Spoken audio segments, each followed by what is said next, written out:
tiredness. And you see, this is what I got criticised for by Luca Turin in his book. He said, I make too many fragrances. But it's not that I would make more. I just spend more time doing other stuff, not making more fragrances. But maybe it's that thing, like you said, when you really, really, really desperate to start writing, you do all the other stuff, and then when the ideas are bursting out, you start writing. Yeah. Before then, it's like, no. And you shouldn't really worry about creative block or something, because it'll happen when it's...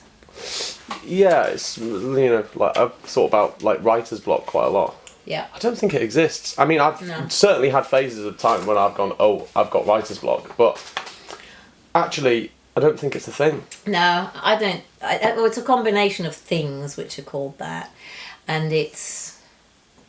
Let's tidy it up. That belongs to this, the new scale. Perfumer's block, is that a thing?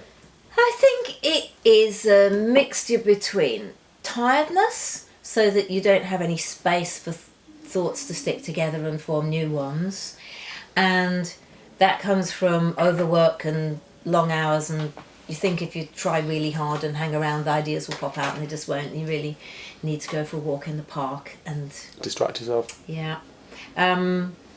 And then it just gives them a bit of space to get together. Mm-hmm. But, when I was writing The Lush Times, which was a lot of words every 3 months, I had methods to sit down and just pick a word off a page of a book and fit that in, for example. So, how to do that with perfume, that's our topic. Yeah. About creativity and being generally... creative. How do you become creative? Where do you start? How do you actually have an idea for a perfume? Because people ask me this, and of course I've got so many, but I thought we could have some ideas for a perfume just to show how it might happen. I always think that maybe this isn't the direction I want to go in, but I always think that one of the best things to do at the beginning of any creative journey is to consume as much as you possibly can. And I mean, like, of everything. Books, films, music, smells, materials. Consume as much as you can. Well, yes, because otherwise how are you going to get the new ideas? If an idea is 2 other ideas put together in a new way, then where are you going to get all the input? You need to take input from something. So yes. And there's a great book I've got about how to be creative, and it was written in the 1960s by an American ad man. And he said, I'm going to tell you my method because I know most of you are too lazy to do it. And that was part 1. It was consume everything, but you can't just be in your own industry. You can't spend all day every day just looking at other people's ads, say, if that's your ad. Yeah. Otherwise, you get like what you have now, people referencing, if that's a verb, other advertisements without realising they're referencing a film and a book that somebody else had actually read and seen. Yeah. I got told off once when I was doing some freelancing for a creative agency, branding agency. They said, could I come to a 7 o'clock meeting? And I said, no, I've got theatre tickets. Wow. They rang up then, I'd been booked through, like, how dare I? So unprofessional, when to fire me. I was like, well... fine, do without me, find someone else. I mean, they wanted me back, but I wouldn't go. Because what they don't get is if you don't go to the theatre and don't go and read books or whatever it is, walk in the park, go for a run, go to the countryside, see new things, then you got nothing. There's nothing in the tank to create from. Yeah. So you're absolutely right. So part 1, that's what the man said. And then part 2 is you just have to think, well, how does that work with that? How does that work with that? How does that work with that? And you find fairly uncreative people trying to do this in brainstorming meetings. And you get a sort of thin stream of Post-its stuck on the wall.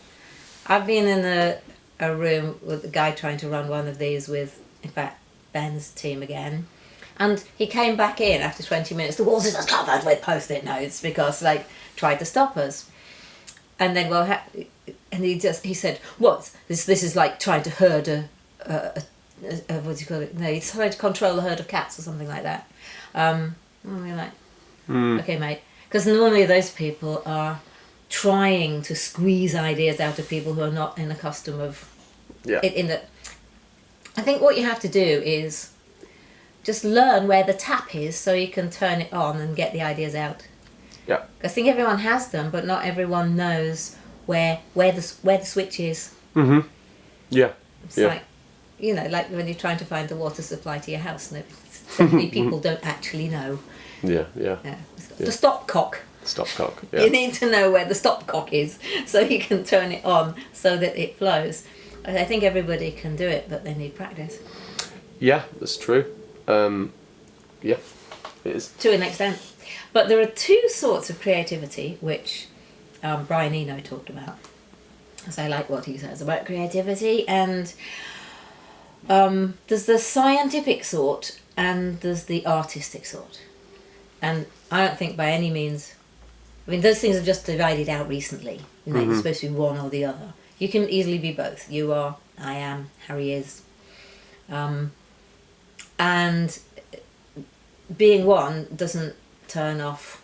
It's not like the hot tap and the cold tap. You can run them both together and have a nice warm bath. Yeah. Since we're on our water flow analogy today. But the scientific way would be to do all the tests. Get all the things and do all the tests. And then... But if you don't turn on the other tap, which is the, let's sling something in and see what happens when we do that, then you never get anything. But if you're the, what lovely things, let's throw them all together, then you never finish. And you don't, it's difficult to know if you've got something good or something that works. I mean, that's where lots of headway is made in science, is when the creative tap gets turned on. What happens if this? Yeah. And then suddenly, before you know it, you've discovered something completely new that you would never... Well, Watson and Crick and the DNA helical structure, that was LSD. Yeah. Without the LSD, he wouldn't have ever found that. So he was very upset when LSD was banned. Left the country. Yeah. He was going to give up science. I can't remember whether it was... Have you come across Brian Eno's Oblique Strategies? Yes. His set of cards. They're brilliant. Yes.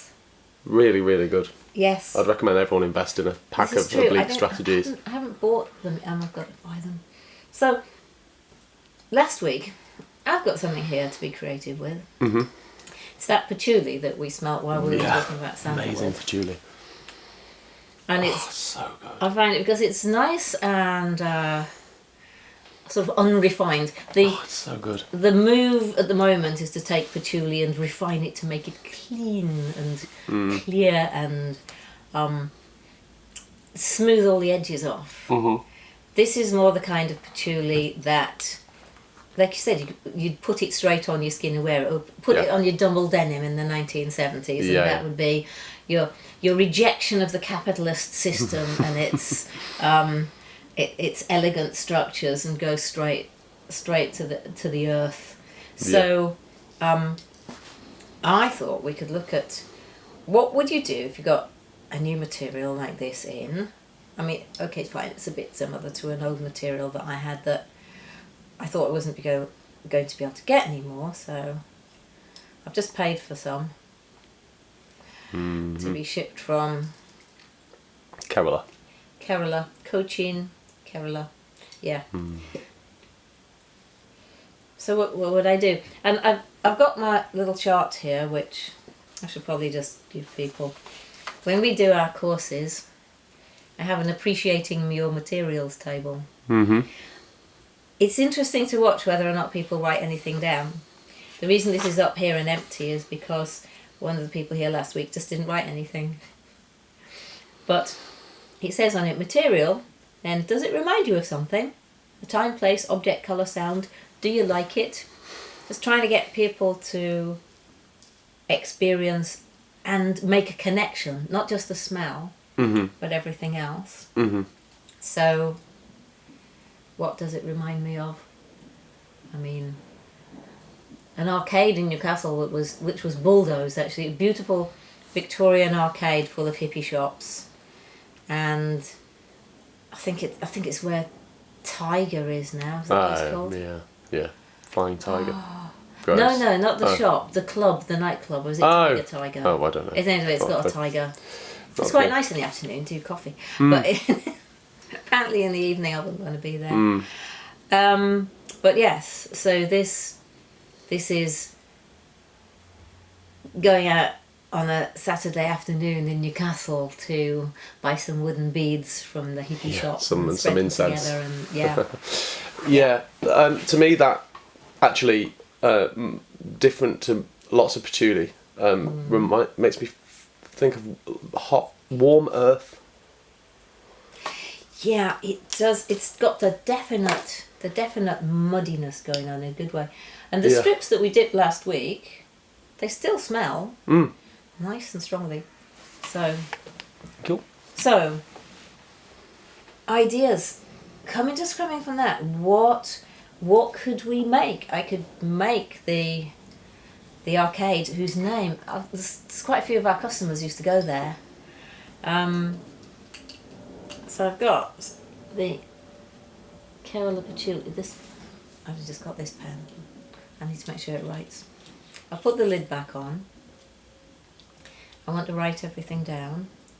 There's a good pen.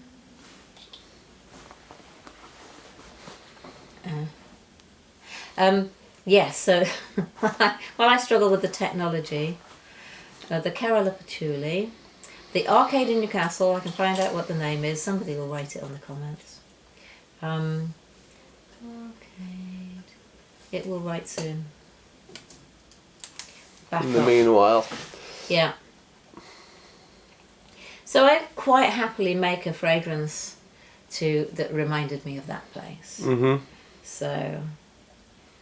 I mean, that sounds like it would be a lovely fragrance. Afternoons in Newcastle. You were thinking of the earth. Where? In my garden when I was growing up, on a really hot summer's day, just rolling around on the grass. Hot summer's day in the grass. Could also be because my mum had a lot of patchouli and stuff around, lang and stuff. Mm-hmm. But so then you've got plus lang. We could do that. Ylang. Sorry. That man's channel has gone. Oh, really? Yes, Fragrance Boss, Mickey, the spoof channel. He seems to have taken it down, which is a great shame.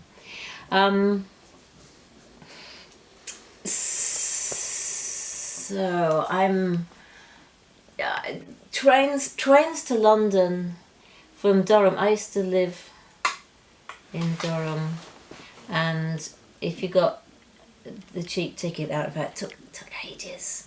These real old noisy trains, diesels.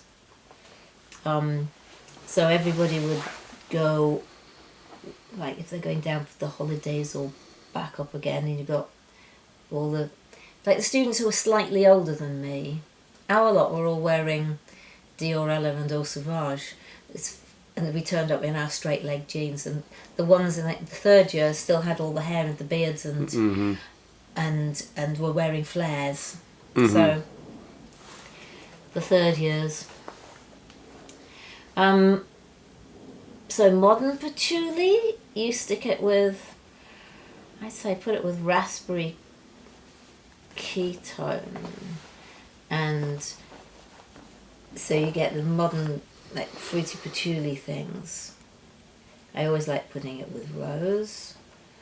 I would probably test it with all these things. Another thing to do, so I just strolled there into scientific, see that thing? Yeah. But from the idea of it, then thinking, okay, what shall I actually test it with? Well, you sort of started going into you started drawing from all your experience of blending fragrance. I know that would work. I know that would.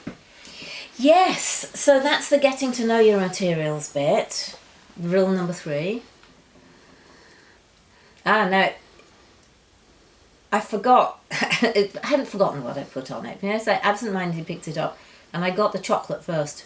Wow. It smelled chocolate. like, yeah, slightly chocolate that is sort of left out for a bit, not terribly good quality chocolate, but I got chocolatiness. So I'm now when I smell it, I feel like I'm chocolate. very, very, very close to a wooden counter that's had chocolate on it recently. Yeah. So but I'm very close to the counter, like real varnish and chocolate. So we're beginning to talk about those chocolate brownies. That people might serve at hippie parties, but given that this is going on YouTube, I'll not be any more specific. It's interesting because I can't remember if it's attributed to Michelangelo or someone, but maybe. But there's a sculpture in every piece of rock. It might actually be Stephen King when he's talking about writing. There's a sculpture in every piece of rock, and your job as a sculptor is just to tap away and reveal it. Yeah. So you're not making it, you're revealing the thing. Yes. And same with, I think Stephen King said it about writing, is, as you start writing a story, and one idea leads to the other, you are revealing a story. You're not making it. Yeah. And what it feels like we're doing here with this smell is that you've got the smell, and then we're just slowly allowing it to reveal moments and thought and its own little story. Because it's amazing how easy this is when you start. If you start somewhere, so you just smell it and go, well, what does that remind me of? I know I'm just talking about what we've just done, but. Yeah. It's amazing how easily one idea, one thought can lead to another, can lead to another. And you know what else? It's kind of nice to do it sometimes with somebody else in the room. Yeah, totally. Yeah. At least it's somebody who isn't, has a certain understanding of it, isn't completely going to waste your time. Yeah. But even then, it's if you've got somebody who's got no understanding of it at all, but is full of interesting observations. And now it suddenly smells cleaner. I'm in a school corridor now. Yeah, see, a lot of my teachers were hippies. So they'd gone to India late early 70s, so I probably thought they were quite old. But they were probably about 23, 24. and they were wearing these with their corduroy suits and their beards. So, from a practical point of view, if all this where is this all supposed to come from? What do I do with this? What do I do with these thoughts? You dilute it then to 1%. And 5% and 10% and 20% and see, because this is hundreds, we just dip the thing, luxury, and see how that feels. Also, sitting in front of me from last week when people were here at a workshop and they were making the sexiest scent on the planet, we can try it with vanillin, bergamot, isoe super, ethylene brassylate, cedar amber, got some oak moss there. And see what happens. And the mathematical side of it, that is endless. The combinations are literally infinite. You could go on till the ends of the earth, which might not be that long. But like we did with we got the sexy peppermint here and the civeted edition from previous events. Oh, sorry. That's all right. The lid was on. But what if we were... Oh wow, civet's come out of that. It's developed, hasn't it? It's certainly developed. It's grown a little bit like a mushroom. So I'm just going to dip... I've got some strips here which now have Ambrox Super on them at 5% strength, so that needs a little bit of a drying.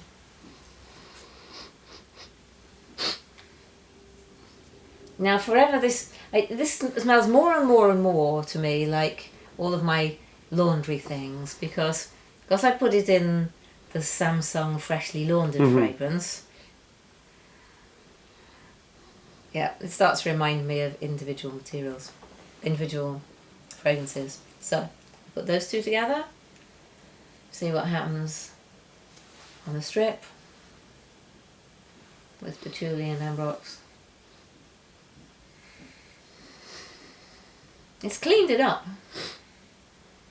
I think that's one reason why you don't necessarily need to buy clean patchouli, because you put it with other things and they seem to... There's less muddiness.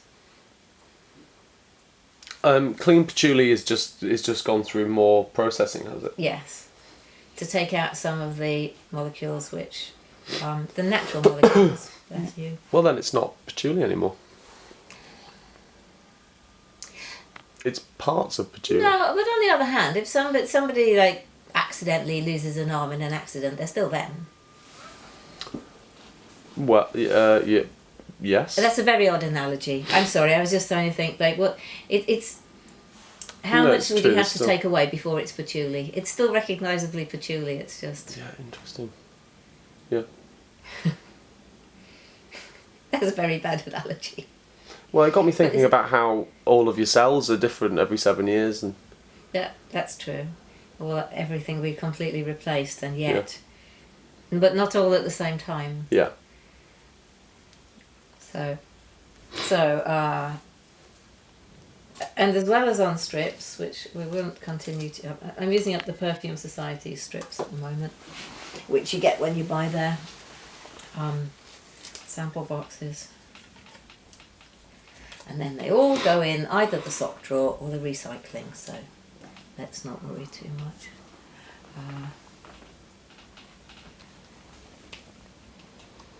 I got criticised on Facebook this week, because you know how we get 25 litres of ethanol in UN standard recyclable plastic jerry cans. That's what they come in, and I've talked about whether or not they can take them back, and they're not legally allowed to take them back and reuse them yet. So I would say, would you like them for, would the Facebook group like them for water butts for their allotments, or whatever you might want to use them for. Making them into drums. And because I mentioned the Green Party, somebody wrote to me and said, well, are you sure you're part of the Green Party? Because you seem to use an awful lot of plastic.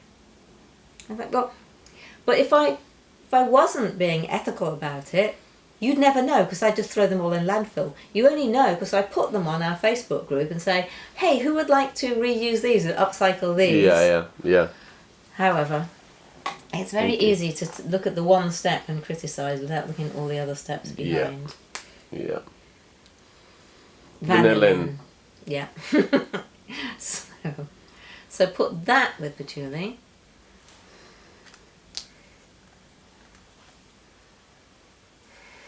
They go together very well. They do, don't they? And the vanillin doesn't smell anywhere near as sweet, but the patchouli smells more chocolatey.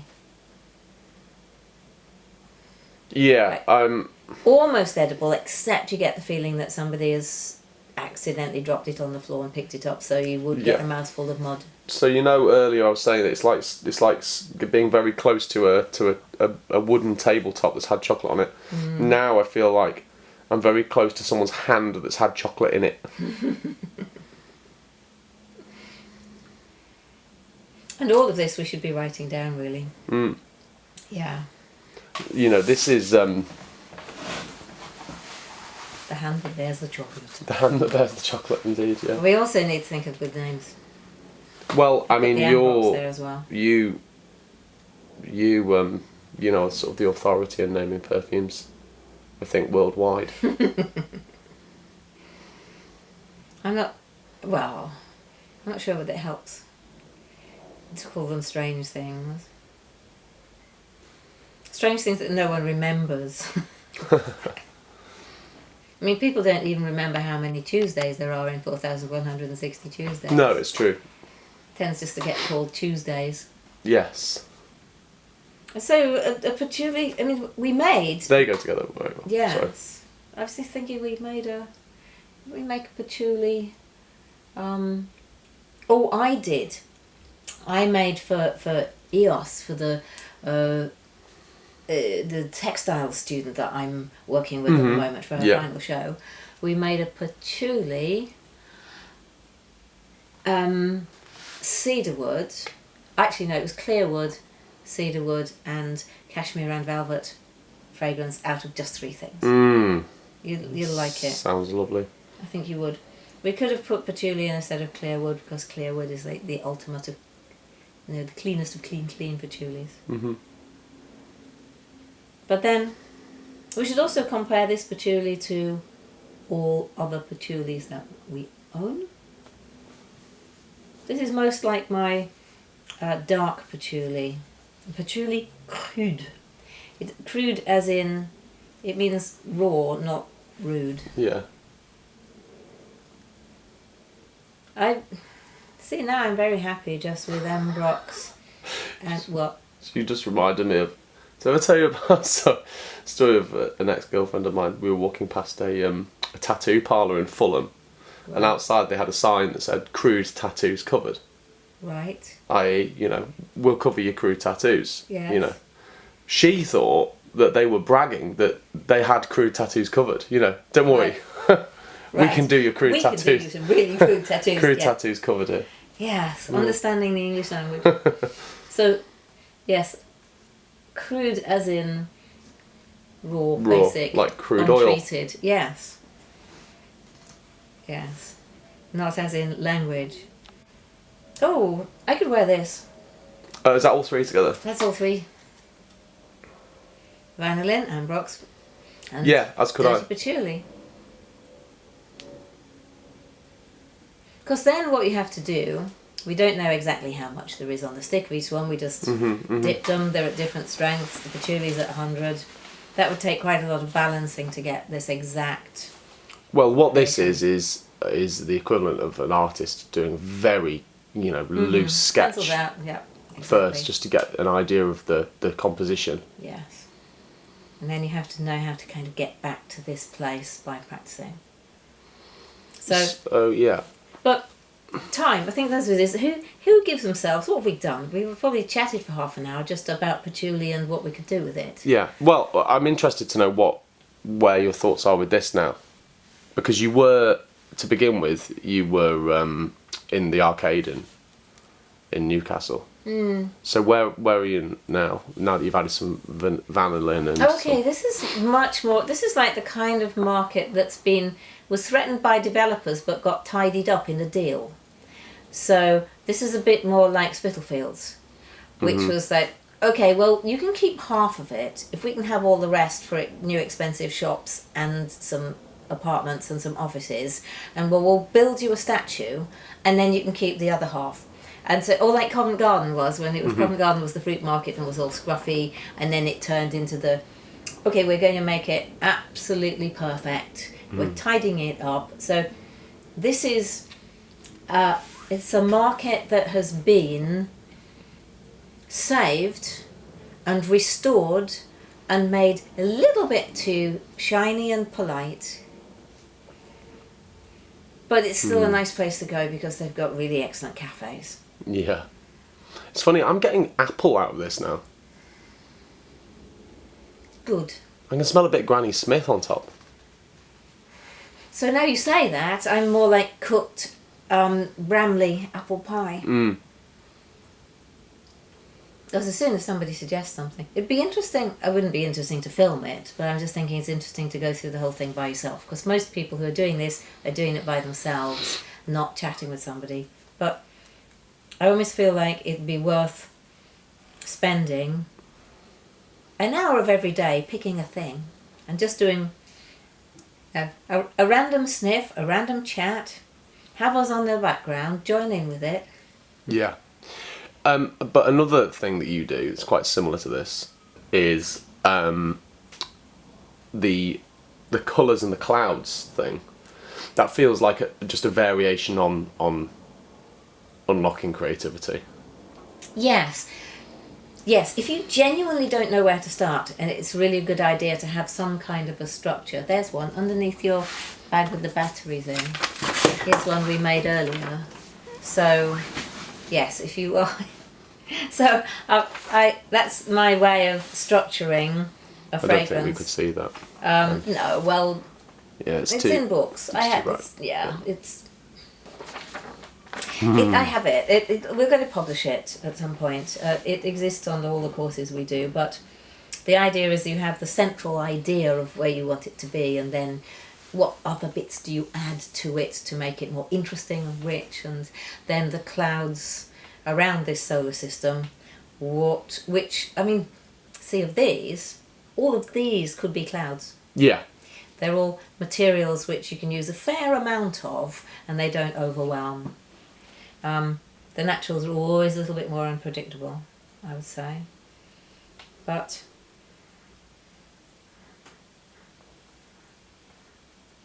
I would bottle and wear that. Yeah, so would I. Actually.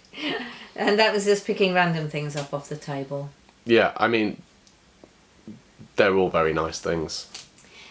So that creative half, then scientific, that's artistic creative half is, where would we put it? Scientific creative half is like, okay, let's now do the actual testing and enjoy the pottering. Because if you just go, I'll fling that and that in, and you don't keep track, then you can spend an awful lot of time trying to get back to where it was you started. So, systematic. So, ideas. Pick up ideas from anywhere. Then you've really got to get technical and learn as much as you can about your own craft. So that's where you start smelling all the stuff and making the notes about what you think of it. And then, when you've tried as many combinations as you can, then you leave it a bit. That's when you that's when you go for the walk. As you get stuck, you think, well, I've tried this, I don't know what to do. That's when you go out for a walk. Yeah. Go and see a film. Fully distract yourself. Yeah, or just mention something. You don't necessarily go to a perfume shop. That's no, it's probably the worst thing to do. But then somebody might just say, there's a lovely rose in our garden I just smelled this week. And actually, it smells like lemons. That's me this week. Got a lemony rose note. And you think, lemon, I'll try lemon. So something might just come. You just have to turn all your senses on all the time. Yeah.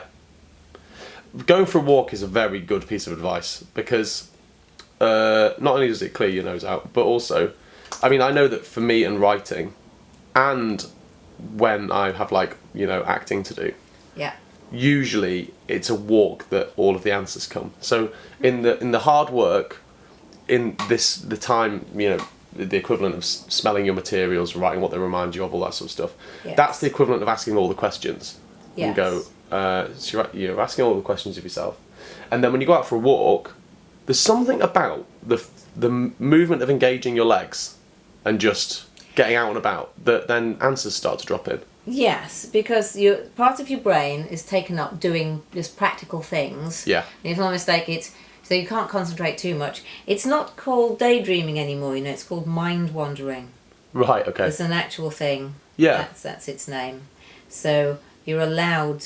It's encouraged if you do want to get serious decisions made.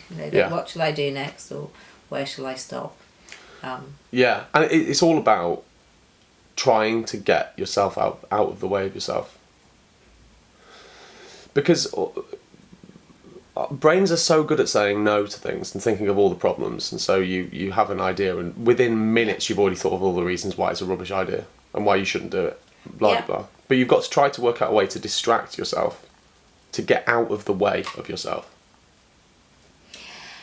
Right? Yes, absolutely. I like going on the swings. Yeah, that'll do it. This pen to write. I'm happy now. Right. Pen's writing. We're back. I have a question. Ask. With regards to your perfume. So here we've been talking about this is definitely a method of creativity starting from the materials. So whatever materials you have.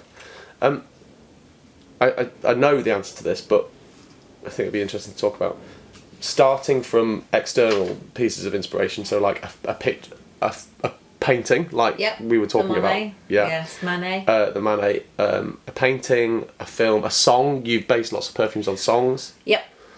What you done there? You're right, because that is the complete opposite direction. Because when people say, do you have the name first, do you do the materials first, or do you have the idea first? Do you finish the fragrance and then do the name? And I can think of an example of all of those. You've had all of those different things at different times. Yes, and some things have just come from a conversation. Yeah. So, I mean, like Le Mac Bain de... Which one are you now? Marchand. Yeah.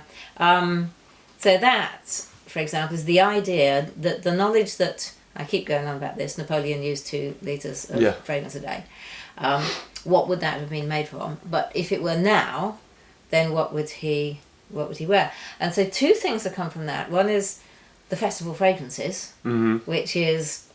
So if you're out now, you're trying to use less water, or you're somewhere where there isn't... I've got excited now, haven't I? Where... yes, head fills with ideas. Whew. You're somewhere where you want to smell nice or not too terrible, but the water isn't there. There aren't pop-up showers everywhere that you happen to be. So what can you put on? So one route was what they would have used maybe 200 years ago if they'd known what there was in India and growing in Australia and places that they might not have explored yet. And but using essential oils from around the world and similar, and replacement musks for the animal ones. So I went that ancient route, and then the other one was using a similar formula to about 100 years ago, adding naturals plus synthetics, just a trio of them on the top of it, to have the version that you'll take to a festival. So same idea. It all came from just reading recently that Napoleon used to uses 2 litres of fragrance a day. I think the Osmotek actually has the formula. Would have been rubbish for sneaking up on the enemy. Smell You're them right. a mile off. But then on the other hand, he had this big white horse and a flag and a hat. They didn't sneak up, did they? They sort of arranged the time it was going to happen, I think, in those days. When going to happen. Sir, Napoleon's invading. How do you know? I can smell him. Yeah. Probably ought to stop there, but we haven't.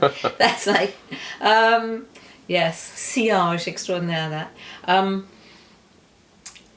Meet me on the corner. That took me 5 years to think about, but it came from the idea of what it used to be like, what we used to smell like in the days when we didn't have mobile phones. It's not, we didn't smell so much that people knew where we were standing, but when you actually... A date was an actual date. It was in your diary. It was a date. It didn't mean anything other than the time and place. Yeah. It was literally. And so you went on a date and you had to turn up. So a fragrance to sum up the time. I was back to Newcastle again. That'd be like another one near the arcade. Yeah. Yes. I mean, the orange tree even. That wasn't inspiration as such. That was somebody, a client, said, I need you to make me the smell of an orange tree. Like, okay, we can do that. Yeah. And that is technical, really. That's all to do with knowing. So accumulate, that's part 2 of the creative progress. Accumulate all the knowledge that you possibly can. So that if somebody says, do me this, then you can do it. Yeah. But I said all. What I mean is enough. You need enough knowledge.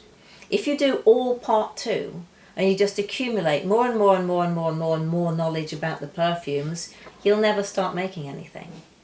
If all you do is part 1, which is getting inspiration from everywhere you can think of, but you don't actually put the study in, then you can't get anything right.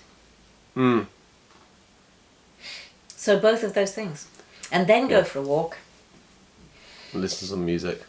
Yeah, just listen to the police. Yeah, the police have turned up. We haven't had the rooks yet today. And nobody was trying to do any masonry work. Yes, it doesn't have to be a walk, it was readable. But it's what there isn't enough time for in modern life usually is, if you said I'm working really hard on this idea, really, really, really hard to get this idea just right. I'm just going to the cinema. Usually bosses will turn around and go, yeah, that's not work. Yeah. But it can't happen. Then the coalescence of all your interesting, your idea collection, your intensive study, and leaving the space for it to happen. You won't get the result if you don't leave the space. Yeah. So that's why people have good ideas in the shower. It's full of space. Yeah. Mind space, not little. That's not that. Yeah. Big, but because you also. yes, that process. I think well, that's it then. Yeah. And if you are suffering from something block, it's just that you're probably too tired. Nobody's left you the space in which to. The ideas have to have space to grow in. If you're tired, there is no space. And if you've done too much work, there is no space.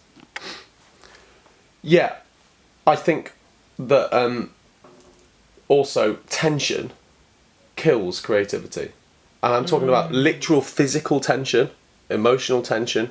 Yeah. I think that you need to try to find ways to just, relax. Which is why, if something isn't coming, give yourself a break. Just give yourself a break. Because the more tense you are, the tighter your tap's screwed on. Work out a way to just release the tap. And just... Nobody can undo your stopcock. Yeah. See you next week.